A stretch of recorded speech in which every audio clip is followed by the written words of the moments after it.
ಕಾಲ ಇತ್ತು. ಏನಪ್ಪಾ ಅಂದ್ರೆ ಯಾವ ಕಾಲ ಅಂತಂದ ಹೇಳಿದ್ರೆ ಮೇಡಮ್ ಅವರ ತಂದೆ ತಾಯಿಗಳ ಕಾಲ. ಒಂದು 30-40 ವರ್ಷದ ಹಿಂದೆ ನನ್ನ ತಂದೆ ತಾಯಿಗಳು ಏನ್ ಹೇಳ್ತಿತ್ತು ಅಂದ್ರೆ ನನ್ನ ಮಕ್ಕಳಿಗೆ 4 ಅಕ್ಷರ ಕಲ್ಸಿದ್ರೆ ಸಾಕು ಅವ್ರ ಬದುಕನ್ನ ಕಟ್ಕೋತಾರೆ ಅಂತ.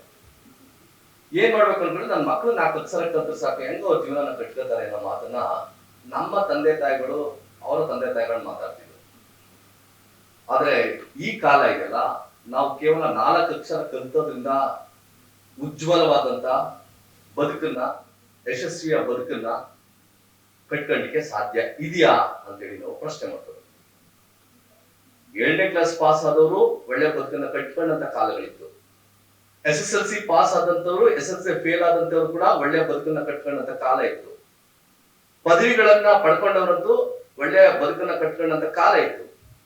ಆದ್ರೆ ಇವತ್ತಿನ ಜನರೇಷನ್ಗೆ, ತಲೆಮಾರಿಗೆ ಕೇವಲ 4 ಅಕ್ಷರ ಕಲ್ತ್ರೆ ಸಾಕ, ಕಾಲೇಜ್ ಮೆಟ್ ಹತ್ತಿದ್ರೆ ಸಾಕ, ಪದವಿಯನ್ನ ಪಡ್ಕೊಂಡ್ರೆ ಸಾಕ, ಅಷ್ಟಲ್ಲೇ ಒಂದು ಅತ್ಯುತ್ತಮ ಬದುಕನ್ನ ಕಟ್ಕೊಳ್ಳೋಕೆ ಸಾಧ್ಯ ಇದೆ ಅಂತ ಕೇಳಿದ್ರೆ ನಾನೊಬ್ಬ ಪತ್ರಕರ್ತನಾಗಿ ಹೇಳ್ತೀನಿ, ಖಂಡಿತವಾಗ್ಲೂ ಸಾಧ್ಯ ಆಗ್ತಾ ಇಲ್ಲ. ಯಾಕಂತಂದ್ರೆ 30-40 ವರ್ಷಗಳ ಹಿಂದೆ ನಾವು ಬದುಕಿನಲ್ಲಿ ಸರ್ವೈವ್ ಆಗೋದೇ ದೊಡ್ಡ ಸವಾಲಿತ್ತು.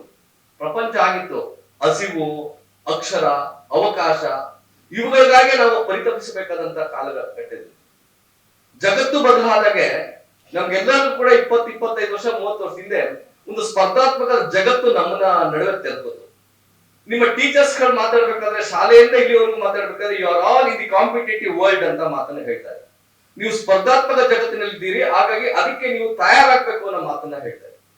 ಆದ್ರೆ ಇವತ್ತು ಸ್ಪರ್ಧಾತ್ಮಕ ಜಗತ್ತನ್ನು ಕೂಡ ದಾಟಿ ನಾವು ಸ್ಪರ್ಧಾತ್ಮಕ ಜಗತ್ತಿನ ಜೊತೆಗೆ ಡಿಜಿಟಲ್ ಯುಗವನ್ನ ಪ್ರವೇಶ ಮಾಡಿದ್ದೇವೆ.